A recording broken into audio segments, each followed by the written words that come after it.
नमस्ते संस्कृता, स्वागत है आपका अपने YouTube चैनल राजकुमारी शर्मा पर।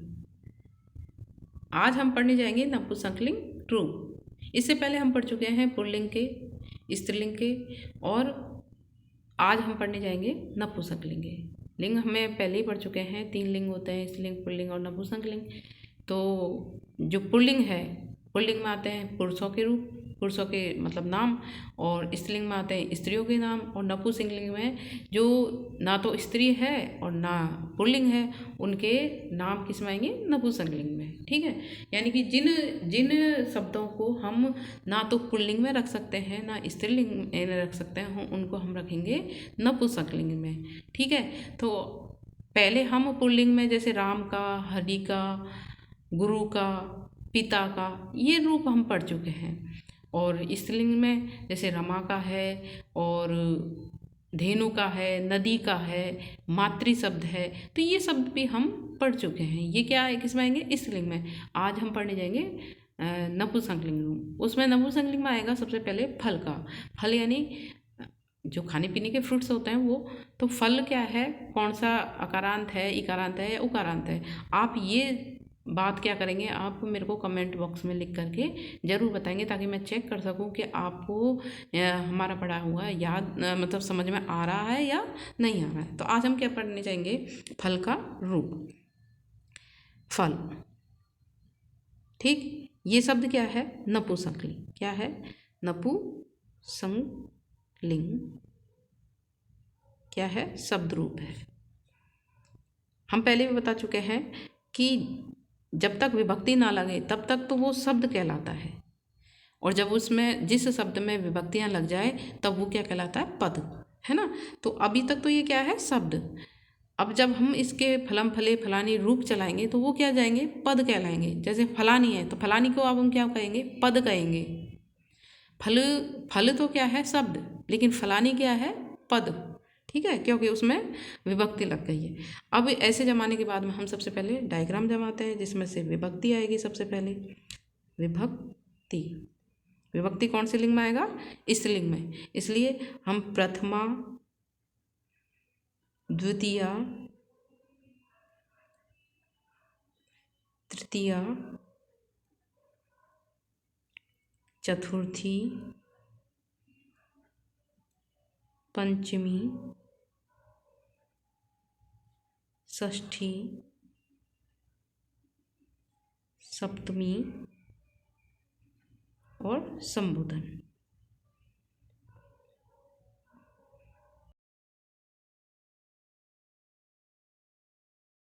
वचन, वचन हम 3 पढ़ चुके हैं। कौन से होते हैं? एक वचन, द्विवचन और बहुवचन। तो सबसे पहले कौन सा आएगा? एक वचन, फिर द्विवचन, द्विवचन होता है, द्विवचन, द्विवचन, और फिर आता है बहुवचन।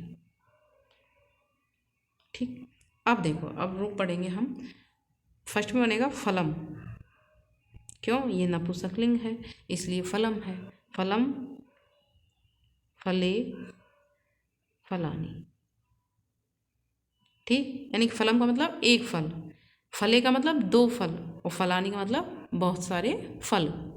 ठीक, अब देखो नपुंसकलिंग की एक विशेषता ये है, नपुंसकलिंग शब्द रूप जो होता है इसकी एक विशेषता ये होती है कि जब इनको पद बनाते हैं तो ये प्रथमा और द्वितीया, प्रथमा के जितने भी रूप हैं और द्वितीया के जितने रूप हैं एक जैसे बनते हैं। यानी कि फलम के नीचे फलम, फले के नीचे फले, और फलानी के नीचे फलानी ही आएगा। चाहे पुनरावर्ती चिन्ह लगा दो या फिर इनको फलम फले फलानी लिख सकते हैं। कैसे भी आप जैसे भी चाहो वैसे लिख लेना। ठीक है, अब तृतीया का आता है। अब देखो ये फल क्या है? अकारांत है, ले है, ले में अकार है, ए आ रहा है ना पीछे अंत में, इसलिए अकार बोलेंगे, और अंत में आ रहा है इसलिए अकारांत बोलेंगे, तो ये अकारांत है। और पुल्लिंग में हम कौन से अकारांत पढ़े थे? राम का रूप। राम भी क्या था? अकारांत रूप था। तो इसीलिए फल का रूप ये प्रथमा और द्विवचन में, प्रथमा और द्वितीया में तो क्या चलेगा? एक जैसे फलम फले फलानी, फलम फले फलानी, लेकिन तृतीया से ये राम के समान चलेगा, राम के समान चलेगा। तो जैसे रामेण, तृतीया का एक वचन क्या बना था? रामेण, रामेण रामाभ्याम रामई, ऐसे आया था ना। वैसे ही इसमें भी क्या आएगा?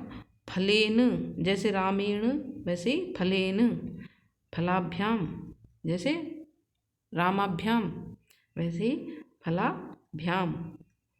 और फिर रामई वैसे ही फलई। आ गई? बिल्कुल फल का किसके समान है? राम के समान। जैसे राम में लगाया था, जैसे रामाय, तो वैसे क्या लिख दोगे आप? फलाय। ठीक है ना? फलाय, फलाभ्याम। और फिर क्या आएगा? फलेभ्य, जैसे रामेभ्य वैसे ही फलेभ्य। फिर फलात, जैसे रामात वैसे ही फलात, फैलात। ल है ये, है ना? फिर फलाभ्याम फलेभ्य। फिर रामस्य, षष्ठी व्यक्ति में रामस्य बना था, वैसे ही क्या बनेगा? फलस्य। फिर रामयो बना था, अब इसमें क्या बन जाएगा? फलयो, फलयो। और फिर रामाणाम वैसे ही फलानाम, फैलानाम। उसमें नाम बना था, इसमें नाम बनेगा, बात वही है। फिर फले, फले जैसे रामे वैसे ही फले, फले, फलयो, फलेसु। अब देखो, मैं आपको पहले भी पढ़ा चुकी हूँ कि यहाँ पर सु जो आता है, अब हम इसको स्लेट वाला सु लिखें या फिर षटकोण वाला सु लिखें, इसको मैं आपको पहले ही बता चुकी हूँ कि कब क्या लिखना है। इसमें हम क्या देखते हैं कि ये जो सु लिखते हैं, चाहे कोई सा भी हो, उसके पहले वाले स्वर को हम देखते हैं। क्या देखेंगे? कि वो ए या आ है या नहीं। ए या आ है तो स्लेट वाला से आएगा, और यदि से और ए और आ नहीं है और इन ए और आ के अलावा कोई भी स्वर है तो षटकोण वाला से आएगा। अब देखो यहाँ पर ले में क्या ए या आ है? नहीं ना, क्या है? ए है। ए और आ नहीं है। आ होता तो फला ला होता, लेकिन ला नहीं है, क्या है? ए है। इसलिए ये क्या है? ए स्वर है ना, इसलिए यहाँ पर क्या है? मूर्धन्य वाला से आया। यदि यहाँ पर आ होता तो क्या होता? दंती से, यानी कि षटकोण वाला से नया कर करके कौन सा आता? स्लेट वाला से आता। ठीक है ना? तो फले सु, ये वाला से आएगा, ध्यान रखना। फिर क्या आएगा? हे, क्या आएगा? फलम, जैसे हे राम, हे रामो, हे रामा, ऐसे बना था ना, वैसे इसमें क्या कर बनेगा? हे फलम। हे फलम तो क्या है? नपुंसकलिंग में, इनमें बनाओ तो बनाओ, नहीं तो ये जब नपुंसकलिंग होता है तो इनके संबोधन के चिन्ह जो वो हैं क्या, तो क्या बनेगा? हे फल, हे फल, और हे फले, वही आएगा ना प्रथमा का पूरा। ठीक है? हे फल, हे फले और हे फलानी। नी छोटी आएगी, ध्यान रखना। फिर संबोधन चिन्ह लगा देंगे। ठीक है? तो इन बातों को आप ध्यान रखना। क्या है? देखो, संबोधन इतना काम नहीं आता। संबोधन को खैर हम पढ़ लेते हैं, पर संबोधन बहुत कम काम आता है। इसका एक वचन भले ही याद काम आ जाए, ये कम काम आता है, पूछे भी जाते नहीं है इतना, तो आप इनको याद करना है। इसमें बस एक काम करने की बात यह है कि एक तो प्रथमा और द्वितीय एक जैसी बनेगी, और हरि में, इसमें ही नहीं, फलके में नहीं, ये आगे भी अपन जितने भी नपुंसकलिंग शब्द रूप पढ़ेंगे उनमें सब में ही प्रथमा और द्वितीय एक जैसी बनेगी। ठीक है? तो आप इनको याद कर लेना। वीडियो कैसी लगी ये कमेंट करके बताना आप, है ना? वीडियो यदि अच्छी लगी हो तो लाइक करना, शेयर करना, सब्सक्राइब करना। ठीक है? और आगे तक के जो वीडियो हैं उनको भी पढ़ना। आगे हम पढ़ेंगे वारी, वारी इकारांत। भाई जैसे अकारांत पढ़ लिया है, अब हम क्या पढ़ेंगे? इकारांत रूप। ठीक है?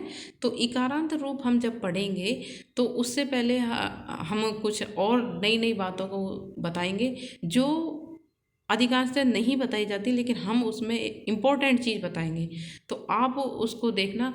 उसमें नई नई आपको चीज़ें मिलेंगी, तो आप उनको ज़रूर देखिएगा। ठीक, थैंक यू, धन्यवाद।